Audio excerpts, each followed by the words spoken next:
Welcome to Art Ed Radio, the podcast for art teachers. This show is produced by the Art of Education, and I'm your host, Tim Bogatz.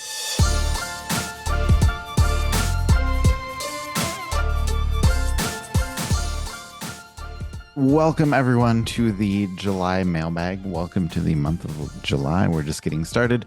We have exciting fireworks coming later this week and an exciting mailbag for you today. Joining me, as always, is Amanda Hine. Amanda, how are you? I am doing great. I don't know if I would call fireworks I guess they're exciting. They're a little bit scary to me. Okay, Like, fair. I don't like being around normal people who are setting off fireworks. Do you know what I mean? Yeah, yeah. Like, I'll go to the park because I assume they don't want to blow everybody up, but like, I'm Right. less into it when it's like my 12-year-old wanting to light something in the driveway. Fair, fair. You Yeah. know? So you're good with the public shows, public displays, but you don't need them in your own driveway. I don't need them, but I'll always have them. It's good. Well, honestly, I'm thinking about what I used to do when I was 12 with I fireworks, and know. you're correct to be concerned. Like, let's be Right. honest. It's okay. Um, It's gonna be great. yeah, my neighborhood goes crazy with fireworks every year, and we spend like $23 and set off a few things, and then just Yeah. let them like put on the show, and that's good enough, and it works fine. Yeah. So I would like to say we bought fireworks in June. Like my kids talked me into, not really fireworks, but my kids talked me into snaps and sparklers. Like they had them out earlier. yeah, I was yeah. like, whatever. This is like $2 and actually like quite a bit of excitement for you. So Yeah, I was it's gonna say okay. the snaps, the value of snaps, like I the know. cost benefit analysis for snaps is gonna be off the charts. It's Yes, amazing. 100%. But then my 12-year-old was trying to like tie them all together to make like bigger, whatever. It's okay. Yeah. It's fine. Yeah. No, that's part of the process. You need to, yeah, experiment with them and figure out, exactly what can these firecrackers Right. do. Like it's good stuff. So Hmm. cool. All right. I guess, well, first we should introduce ourselves for anybody who's listening, especially any teachers that are brand new and they're saying, "Oh, hey, I have a job that starts in a month. I should figure out what I'm doing." Uh-huh. Welcome. Welcome to this We are podcast. here for you. We are glad to have you here. But no, my name is Tim Bogatz. I am the events director and podcast host here at the Art of Education. I taught elementary art for a couple years, taught secondary art for 14 years, and then I've been working for a while here at the Art of Education. So, Amanda? Yeah, my name is Amanda Hine. I'm a pyromaniac. Just kidding. I am a former elementary art teacher and the director of community engagement at the Art of Education, and I have been here for quite a while and just like having a lot of fun helping art teachers through their lives, really. Yeah, It's no, really absolutely. rewarding and That's wonderful. literally what we do. So that's perfect. So that being said, let's talk about some of the cool stuff that we have going on with the Art of Education the next couple weeks, I guess the next month. So can you Mhm. talk about what's going on in the community in the next couple weeks?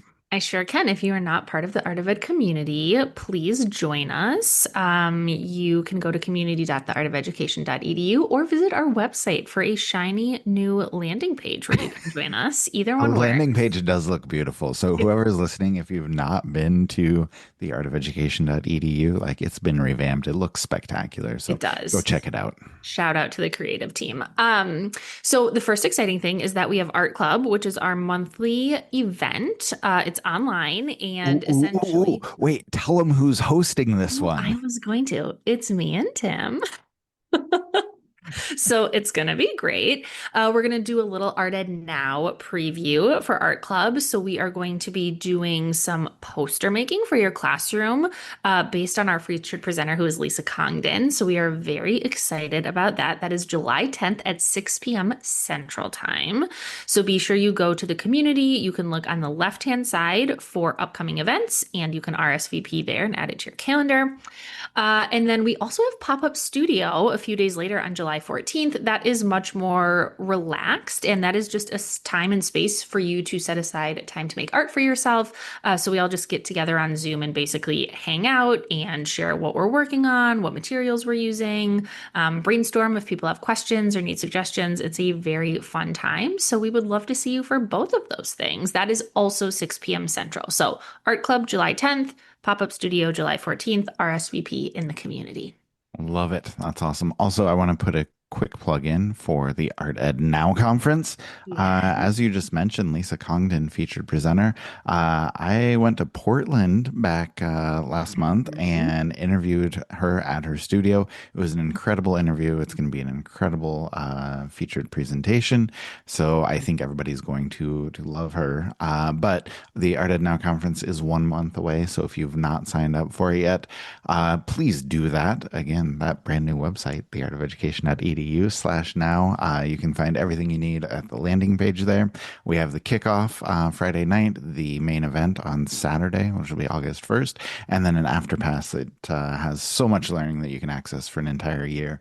We're coming up soon and we are thrilled about it. So we would love to have as many of you join us as we can. Okay, anything else that we need to cover?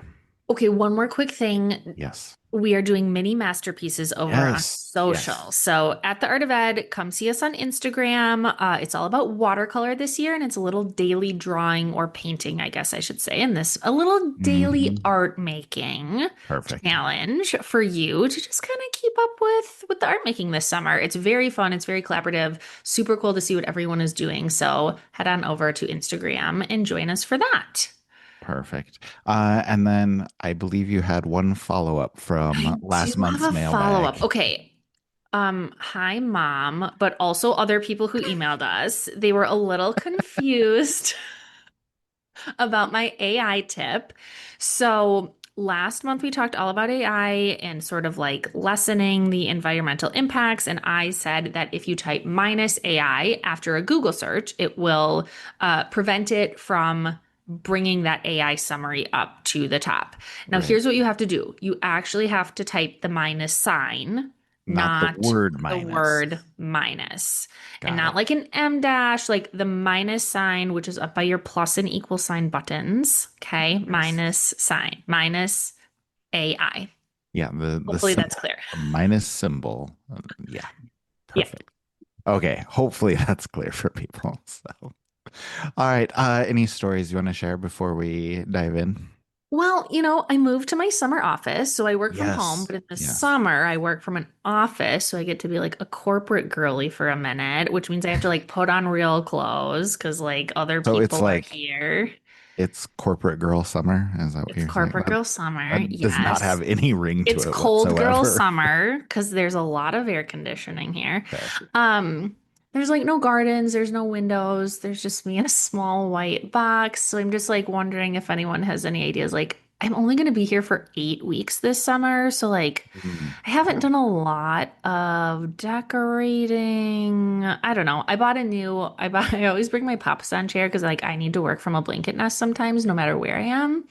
Fair. And I did get a cutie little cloud pillow for that, which is very nice. But I don't know. Like, I Can I think I ask just you one other left question with out. this? Like, what do you do for lunch too? Because I'm just thinking about like you have this sterile environment. Like, are you bringing Yeah. like a terrible lunch? Are you just feeling like a corporate drone every day? Like, what happens with this?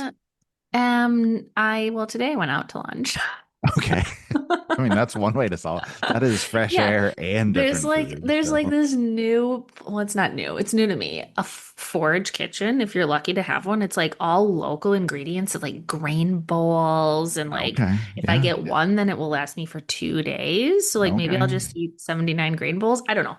Um, TBD. I hate packing a lunch. So I do also have a drawer. I have one drawer and it is full of chocolate Hmm. and protein bars. So I think I I have all my mean, bases covered. yeah, what more do you need? That's perfect. Really nothing. I will just say that I have all of the windows and a studio to Yeah. work from and a garden at my house and access to my full refrigerator. But the downside is my family is here Ooh. driving me crazy, to be honest. So, I mean, I love all of them, but my wife is a teacher. Both my kids are in high school. And they're just very busy. There's always something happening in my house. And so there are Yeah. a ton of distractions, which don't happen during the school year. So it's very Hmm. different right now. But Different, we're both in different environments, but that's yeah, okay. Here it we is. are, It is. making We're it work. surviving. We're doing well. So cool. All right. Let's shift over and start answering some questions. I think this is a first for us. Every single question here today is from the Art of Ed community, which is exciting. So all of you that have emailed me, thank you, first of all. We appreciate your patience. Second of all, we will get to those questions in the future. But I thought it'd be fun to do all voicemails and all questions from the Art of Ed community. So a lot to cover. And this is cool because back in June, we did a double episode and Hmm. where we had the regular episode in the podcast feed and the additional episode, a second episode as bonus content in the community, which was very fun to do. And we have a ton more questions. I think we can squeeze it all into one episode here. So we're going to try. Let's get on with it. Amanda, would you like to do the honors? Yes, let's go ahead and open up the mailbag.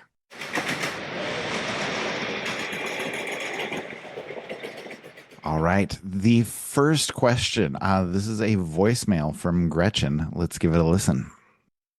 Hi, my name's Gretchen Bjornson. I teach K through A art at St. Francis de Sales in Newark, Ohio. My question for you is, what are some good ideas for students to use the extra clay they have after they've created a project? Something that fills up the remainder of the time, or even something that we can do with the extra clay that goes into a bag and gets set on a shelf somewhere. Love some ideas on some small little projects for the kids to do and keep them engaged. Thank you so much. Okay, so great question. This question was kind of answered for me because my budget only allowed for one clay project per student. Like, if Mm, there was extra clay left over, like, you better believe I was giving that to another kid. yeah. Um, and also I think like my sanity also could only have like Could deal only with handle one one. project per Yeah. student. Yeah, Yeah. that's fair. Um, just keeping track of clay projects through the drying process and the firing process and the glazing process is a lot. And I taught a lot of kids. So, um, if it was me, I would reclaim that extra clay so I could use it for future projects. And if you're not familiar with that process, like that is something that I didn't learn about going to college. Like the clay just magically appeared. I took one ceramics class like 100 years ago, and Yeah. the teacher did all of the reclaiming there. So we do have a Clay 101 article we can link in the show notes, which has a very easy method so that you could recycle that clay and use it for future projects. However, if you are set on having kids do more than one project, like more power to you, that's amazing. I have a few ideas. So the first is magnets. So you can have the kids create a small flat piece and then attach a magnet after firing. My son actually made one of these this year. They did a magnet swap, Mm. kind of like artist trading Oh, cards. I like that idea. Very fun. So we have one of his magnets, and then we have one from Josephine, who lives somewhere that I don't know where. Okay. She did a very nice job.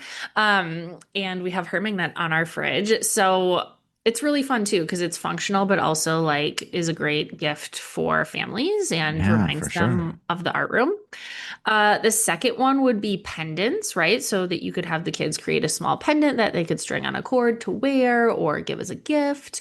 And third would be test tiles. Like if you need test tiles for your classroom to test new glazes, this is a really fun way to have kids experiment with different textures, a useful way to use up those scraps, and something that could be useful for your classroom. So those are my ideas. Do you have ideas, Tim? Yeah, those are all good. I think I should probably address the part of Gretchen's question that talks about keeping kids engaged and keeping them busy when they're done with Hmm. the project. Because I think that's I don't know. There are a lot of simple, fun things that you can do. I love doing sculptionary, just like Pictionary, but with Mhm. sculptionary, with clay, you can do that in small groups. Just make cards with a few different things that they could sculpt and create, and their friends can guess what they're building. I think that's always cool. With elementary kids, I love doing that. Just make clay spheres or do coils or cubes and just work with those things small and cut them up, just anything that can build those fine motor skills, like that's really beneficial for them.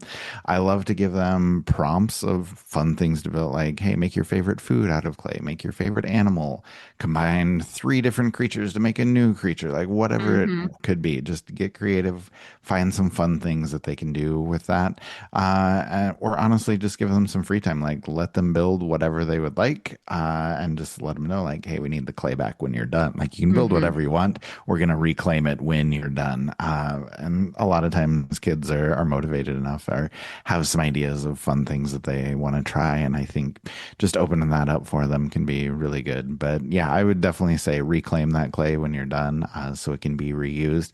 And yeah, another recommendation for the Clay 101 article, if you're not familiar, I think that's a really good starting point. A lot of good information in that article. Okay, next question. This is another voicemail from Teresa. Hi, I'm Teresa Roderick, and I am a middle school art teacher in Las Vegas, Nevada. My question is this. I'm planning on spending the entire summer to do a brand new curriculum, which I know is in and of itself crazy because there's lots of curriculums out there. But my question is specifically, how do you figure out how long a project should take? Do you do it yourself and then multiply by three? Is there some kind of formula? How do you figure out how long each different project would take? Thank you. Okay, Amanda, thoughts? Okay, I do have thoughts. My first thought is please do not spend the entire summer doing a brand new curriculum. Like, Yes. I believe you Oh, said, I'm planning on spending the entire summer. No, no, yeah, that's Teresa. that's a lot, Teresa. I That's a need very you to take important a point, break. man. Okay, so that's tip number one. Block some time for yourself to do But something enjoyable. don't block all of the time for your curriculum. Block time to No. do other things, please. Yes. Okay, second, it sounds like you're pretty set on not using a pre-made curriculum, but I would encourage you to check out AOE's Flex curriculum because you can pick and choose the pieces you need. So if you wanted to develop the lessons, you could then find resources, assessments, and videos to support those to make your life easier. I mean, like, to be clear, there are hundreds of lessons there too, but Hmm. lots of teachers use just the pieces they need. Yeah. Um, okay. Then also, I think there's two parts to your question. Like, how long should a project take and how long will a project take? Right, right. Okay, so in middle school, how long a project should take can really vary, and I think a lot of it depends on your students. So this is going to be a ballpark answer. Let's say Okay. 5 to 12 class periods. It's just vibes. Don't laugh at me. Okay. Okay, can I explain myself? Can I just say that that is 5 to 12 class periods? That's the widest range ever. Can I just say a couple things before you get into the Yeah, explanation? okay. Okay, I would agree first of all that it's an art and not a science when it comes to planning these things out. And I think a lot of it just comes with experience and having done those projects or having done similar projects before. And I always like to have plans for a backup lesson or multiple backup lessons beyond Hmm. what is planned. And then you're not quite as worried about, oh, this was supposed to take three more classes, or, we're running over, just to have a little more than what you need.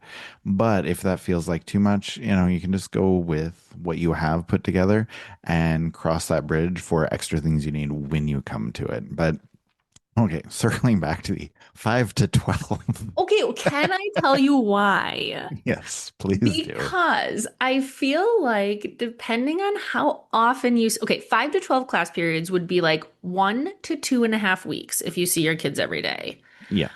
which I feel like between 1 and 2.5 weeks, that doesn't sound weird when I say it that way, does it? That was a little bit.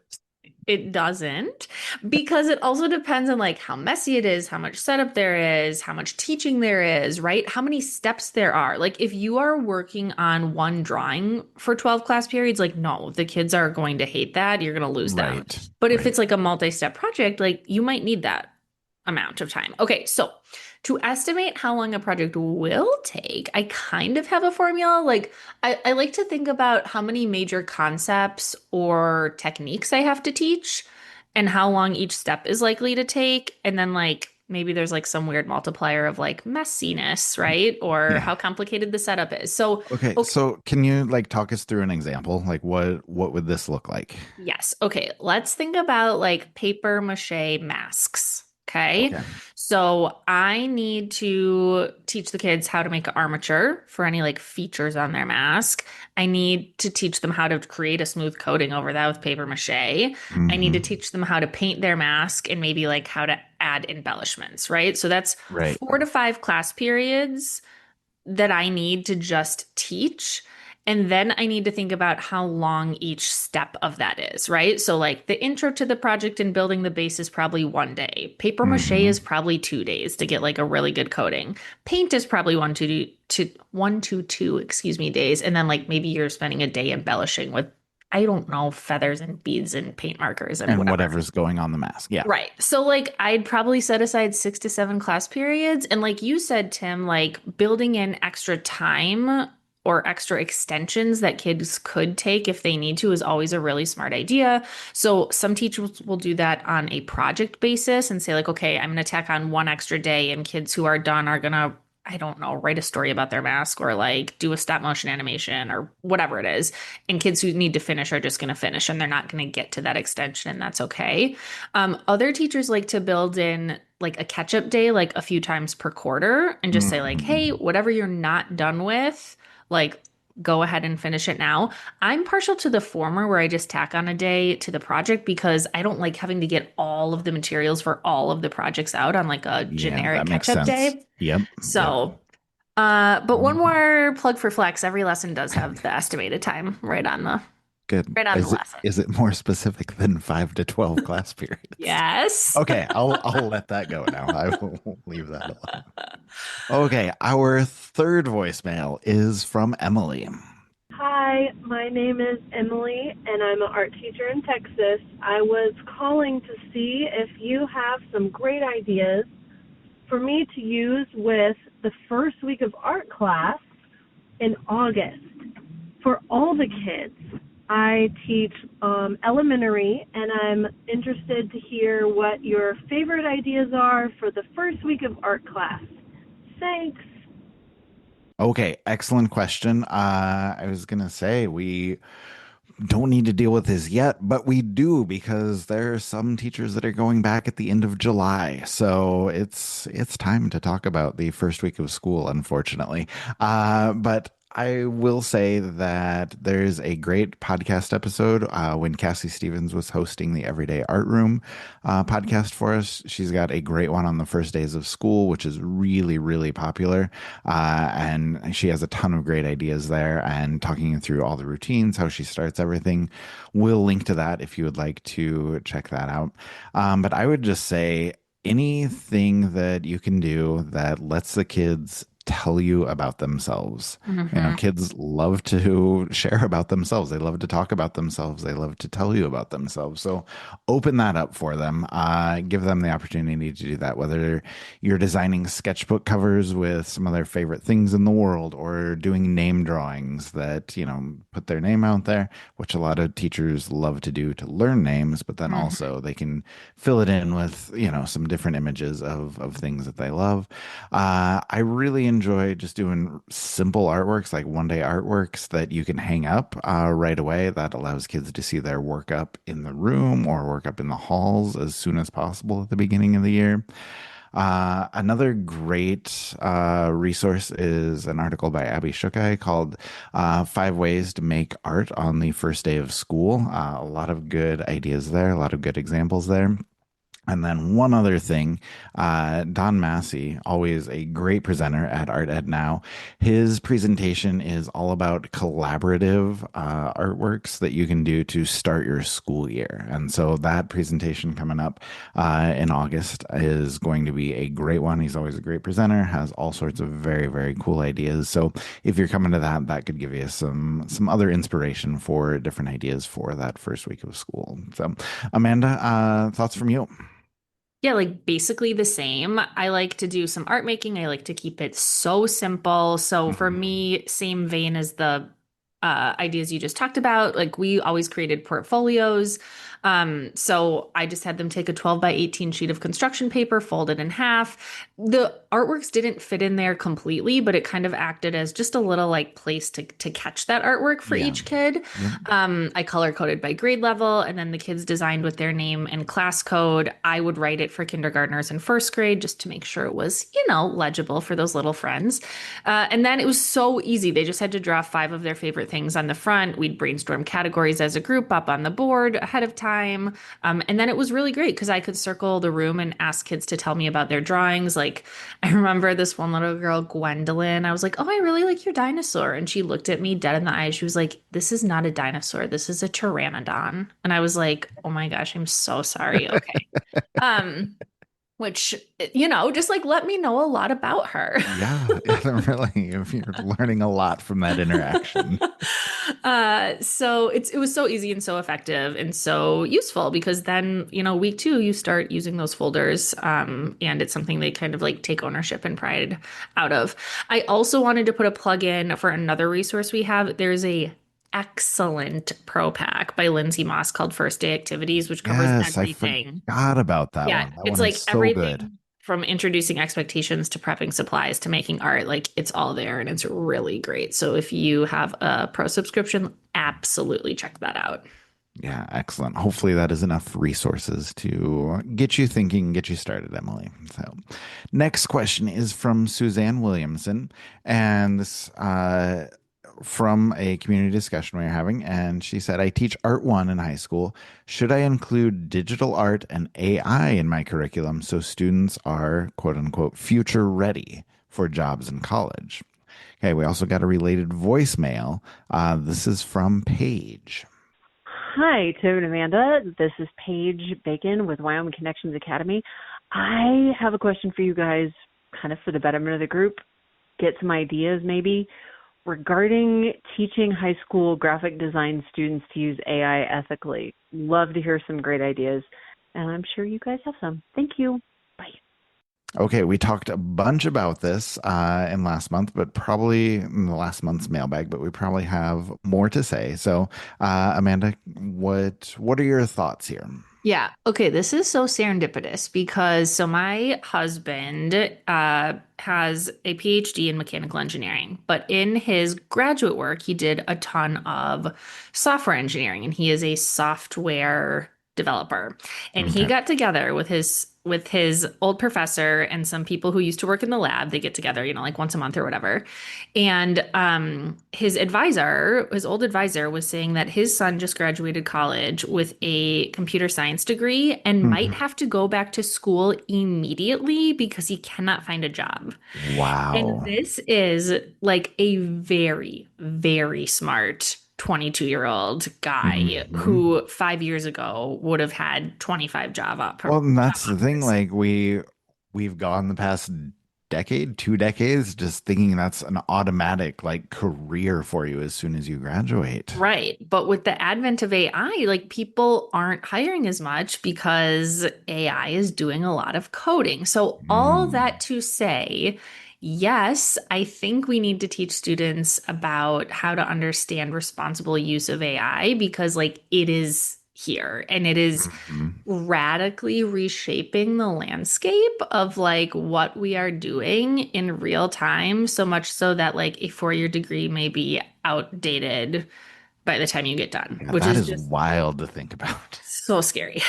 So, um, if I were teaching this, I would frame AI as a tool, like just like Adobe or Procreate, right? And what Hmm. is really going to serve kids well is understanding how to make things, whether that is physically make them or make them with AI, like the Yeah. creativity, like as we just talked about, like the hard skill of computer science and software engineering, something like that, like AI can do that, right? Hmm. So they are going to need to know how to use AI to get to different results.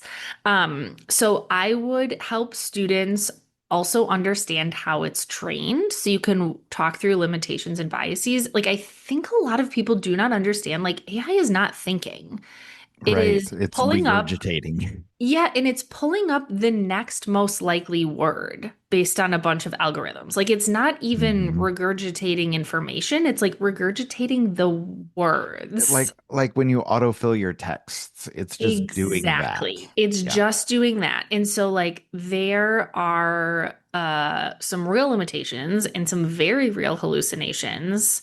Like I asked it to generate a list of artists for me and it pulled up somebody who was didn't exist.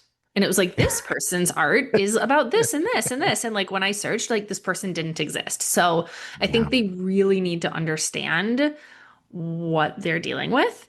Along with that, like obviously lessons about ethical concerns, copyright, Yep. consent, Yep. misinformation, right? Like how would students feel if they knew someone else was benefiting from their creative work without their consent? I think there's some really interesting discussions to be had, especially in the high school classroom. So again, I would make sure you're presenting AI as a tool instead of a means to an end. So, whether that's with brainstorming or generating ideas or providing feedback on work or generating prompts for assignments or activities, like these are the ways that I would use it. Yeah. Um, I was just going to say, I really like all those ideas, and I kind of align with you on almost everything that you said there. If I can expand a little bit on the discussion ideas, that's kind of where I went when Paige was talking about using AI ethically to, mhm. teach students. And I think if you are teaching high school, there's a lot of discussions that can be had there, and just giving kids some time to process and discuss can be good. If you just have a good discussion problem, like, ask them, is AI generated art? Is that real art? Why or Yeah. why not? Have them discuss that. And I feel like a lot of kids, their knowledge of AI right now is just Chat GPT to help them write papers and then Mhm. getting caught using Yeah. Chat GPT to help them write papers. And so, just open up with that question. Like, we all know how AI can be harmful. We know how people use it to cheat, but then turn that around and ask them, but how can it help? And Mhm. that can go back to your ideas about brainstorming, about generating ideas, about providing feedback, and all of those ideas. And if you have advanced students, I think it's worth discussing the AP College Board. If you're doing Yeah. an AP class, they don't allow AI in any part of the process. And just ask students, why not? Why do you think they've Mhm. taken that stance? And I think that can open up a lot of discussions and really give you a lot of different avenues to go down, whether that be for discussions, for actual assignments, for teaching them how these things are used. I would also like, I guess, to ask about specific ideas. Amanda, I had a Yeah. couple ideas for lessons. You have ideas for like specific things that teachers could do with AI? Yes, I think the question was specifically about graphic design here. So I do think there's some things you could do here. So, for example, you could teach students about prompt engineering. I think this is something Hmm. we talked about last time and how giving whatever tool you're using the right information can really affect what you get out of it. Like how good of a prompt you use directly correlates generally to how good of an Hmm. output you get. So, for example, you could have them use AI to design a series of three logos that meet some sort of specific set of parameters that you present to them. And then I would ask them to choose their favorite and work to redesign it. So they're kind of layering their own ideas on top to create some sort of finished piece. And then I think the key to any lesson you do with AI is the reflection after you're done, right? So, Yes. like, what did AI contribute and what did they contribute? And do they think it's better than what they could have come up with on their own or worse? Or, just like their thoughts about the process, I think could generate a lot of really interesting discussion. Yeah, for sure.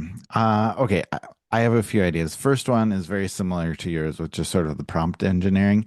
And I would just give students a random image and see who can recreate it closest Mm, on some type of AI, and just have them repeat prompts over and over again, like repeat that as needed. And it's a great exercise for learning how descriptive you need to be with your prompts, how different directions can lead to different results, and just trying to re-engineer something is a great way to kind of go about that. I love doing creative prompts and have students go through a list of, create, 10, 10 examples of places you love to be, or you love to hang out, and have them do that. And maybe they combine ideas with somebody else. You're working creatively in a group, see what they come up with, and then give that same prompt to AI and see what AI comes up with. hmm. And then you can see, like, hey, does AI have more ideas? Does AI have better ideas? They don't have like that personal touch. They don't know about Yeah. you personally. And just kind of talk about, the strengths and weaknesses there. And then another favorite one, like we've all seen the terrible examples of like how bad AI is with like, creating images of hands, for example. Like we've all seen the AI fails. And so I think a good prompt, like who can create the worst image, like the worst AI I generated love image that. to kind of demonstrate the limitations that are there. And, those limitations are going away pretty quickly, but I still think it's valuable to try and explore some of the limitations as well. So students have that in mind. Yeah, definitely. Okay, next up we have two kind of related questions. The first one is from Paige McLaughlin, and Paige says, "How do other teachers recharge over the summer?" And then Susan Dufault says, "I need to write two new curriculum this summer. I'm taking a 4 credit grad class and caring for an elderly parent. I'm out of creative ideas. What would you do?" And please don't say AI. It's the creative energy that I need, not the tools. So how do we help Paige recharge? How do we help Susan find that creative energy?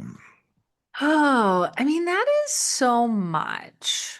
Like, so first what I will say is like, maybe this is a season of life where you're not going to be wildly creative.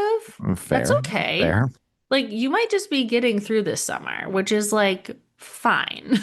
Just if you That's need okay too. permission to Yeah. not be wildly creative. However, if you do want some strategies to regain your creative energy, I want to go back to a past Art and Now featured presenter, Dr. Sandra Dalton Smith. Oh, yes. In her book, Sacred Rest, it's so good. It talks about 7 different types of rest you might need, including physical, mental, emotional, sensory, creative, social, and spiritual.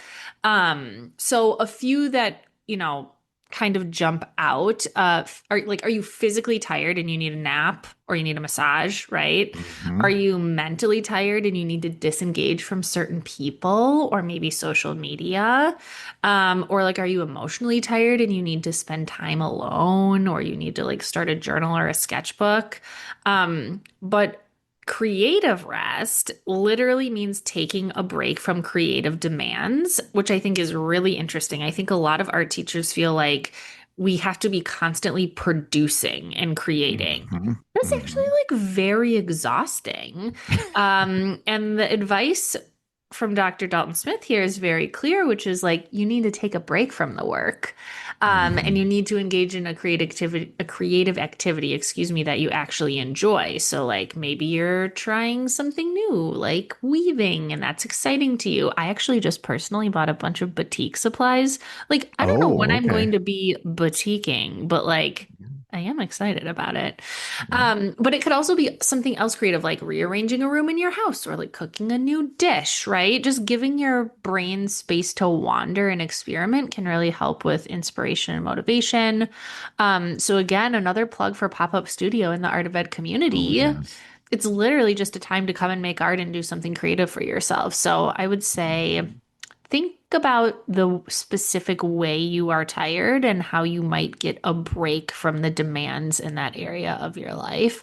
And again, if you can't, like caring for an elderly parent, like that's real and that's really hard. And so maybe you also give yourself some grace that you don't need to be wildly creative right now and you can just do the best you can. Yeah, that's great advice. Great advice. Do you have some Uh, ideas? I do. My first idea is just naps. Mm, Take all so of the many naps, naps. please. I'm like honestly, you don't get enough of those during the school year, so that's great for resting and recharging. I think everybody's different when it comes to what they need. Like you said, those seven different types of rest are super important. Like for me, I'm an introvert. I need to get away from people. Hmm. Others need to be around people. And I would say just make sure the people you're around are not students. Yeah. Like go to a concert, go do something with your friends, go to brunch, like whatever the case may be. If you need to be around people, find the farmer's market and do Hmm. those sorts of things. I would say, like you said, don't feel pressured to create. Like do something if it feels right, but don't force it. Don't feel obligated. Don't feel like, oh, I have to fill my sketchbook. Oh, I have to journal today. And take a break from those creative endeavors if they are causing you to feel tired. Hmm. I would say don't doom scroll. I mean, I'm not huge on social media anyway, but I feel like that just sort of sucks the energy out of people. You're on your Yeah. phone for an hour and 15 minutes. You literally did nothing, and then you feel terrible about doing nothing. Mhm. Like just put the phone away. And again, as aforementioned, go take a nap or, do something creative. You're feeling that, whatever it may be. But overall, I would just say you can rest this summer without feeling guilty about it. Like Yeah. rest without guilt. Like watch all of the shows that are in your queue, go see all of the movies, read all of the books that are on your TBR list, like whatever it may be. Just go ahead and do that and don't feel bad about it. And Hmm. I think once you are feeling rested, once you've caught up on that rest, then you're going to feel that creative energy, you're going to feel recharged, and you'll be able to direct that new energy wherever it needs to go. Also, in the Art of Ed community, back in May, we did some weekly wellness drops. And so there are Yes. actually five, I think, different short activities, wellness activities for teachers specifically. So you could check those out as a starting point. A lot of those also like help you get into your body a little bit, like Hmm. focus on your breathing, all of that great stuff. Yeah, love it. Great suggestions. Okay, our final question of the day, maybe the most fun question we've ever received. I'm very excited for this one. Uh-huh. Heather Hacker asks, from start to finish, what would the best art teaching day look like for you? Oh my gosh, this is so fun. This is great. Would Can you I like to go start? first? Yes. Yes. Okay. Okay, number one, I wake up and it's a snow day. The end. Okay, just kidding. I mean, I'm not kidding, but I do have a full day if I have to go to school. Okay. Let's say it's October. Okay, my perfect day starts the night before when I pack Mhm. my lunch and snacks and I shower and do my hair and I pick out my outfit because this allows me to capitalize on my night owl tendencies and then I sleep Hmm. until the last possible minute in the morning because I hate mornings. Yeah. But because this is the best day ever, I've had a great night's sleep and I wake up feeling very refreshed at like 6:42 or whatever. Okay. And then I drive to school and listen to the Art Ed Radio podcast on the way, obviously. Perfect for your commute. Yes. Then I get to school and the annoying coworker who is constantly coming into my room to vent about something that I don't care Mm, about is taking a personal day to talk, like to perfect. take her dog to the vet. Okay. Because she's not taking a personal day for like a very sad reason, but like she's gone. Okay. Okay, this Okay. is bliss. I have to go to breakfast duty because we have to be realistic, but all the kids come and leave and end on time. Oh, Like, okay. you know what I Yes. mean? Yep. So that I can be back in my room. And then it's the middle of the school year, so every class is in the middle of a project. So like I don't have to introduce anything new. I don't have to teach anyone how to use a Yep. sponge. Like we're Yep. in review mode. Every class is like review and then get to work. And then I spend every class circling the room and I chat with well-behaved, like delightfully engaged students. And I knock some things off my to-do list, like I talked about last month. Like Wow. I'm knocking things off left and right. And then also every teacher I taught elementary. So in my fantasy, I also teach elementary, and every teacher is on time to drop off their kids and pick them Yes. up. And Yes. I also get at least 5 drawings of rainbows, unicorns, or other magical creatures by the I end of the love it. day. I love it. Yes. 3 students ask me to make creative extensions to their projects, and they really wow me with their amazing ideas. And then also, I get to eat my full lunch, and I magically only have to pee between classes. And someone brought gluten-free cookies and they left them in the lounge. And then my last class of the day is a prep period. So I get everything ready for the next day, and then I get ahead on other tasks, and then I leave exactly at the correct time. The end. I love it. I Our feel day, so calm. our perfect days are shockingly similar.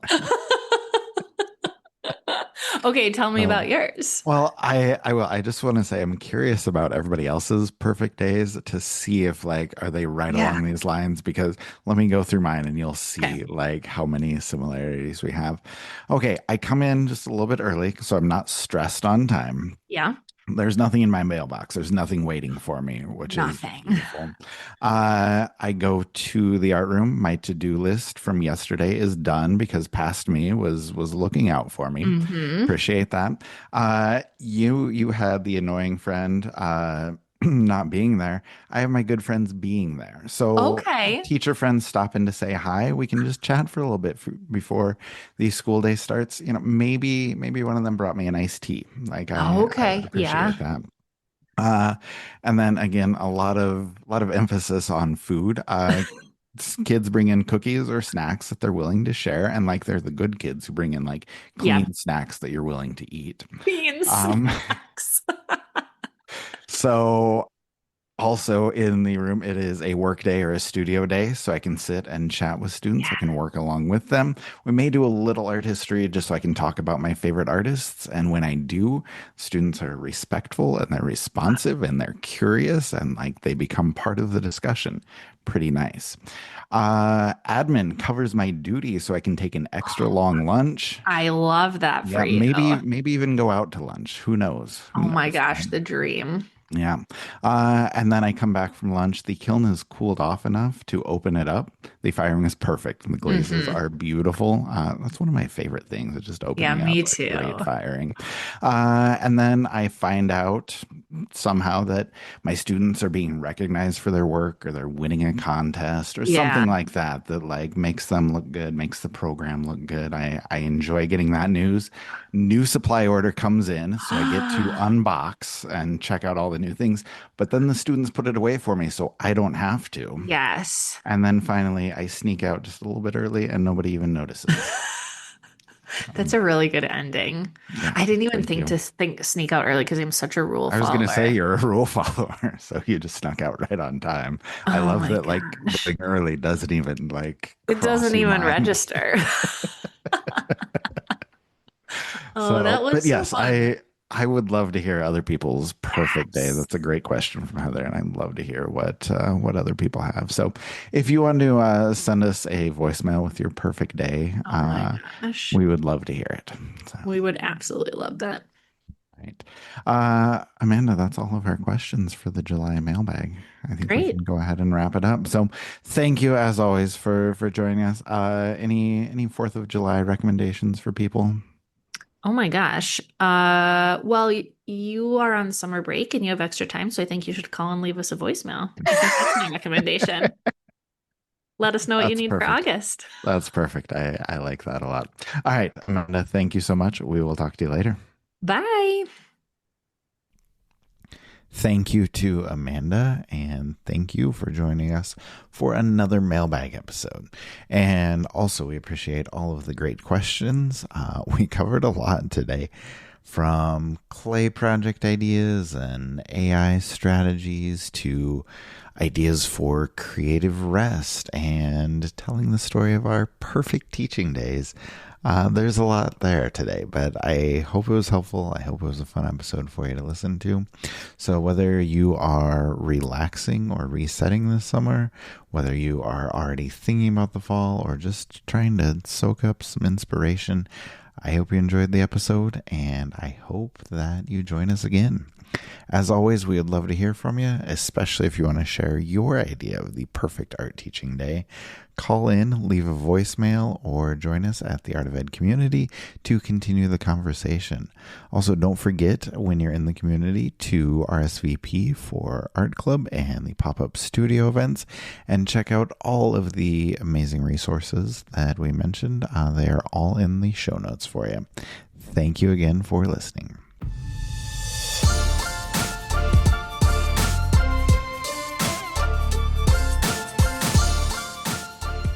Art Ed Radio is produced by the Art of Education with audio engineering from Michael Crocker.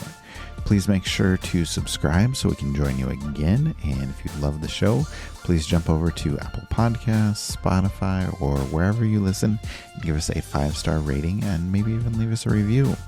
Our theme for the month of July is What's Hot? So I hope you can join us and see what we have coming in the next few weeks.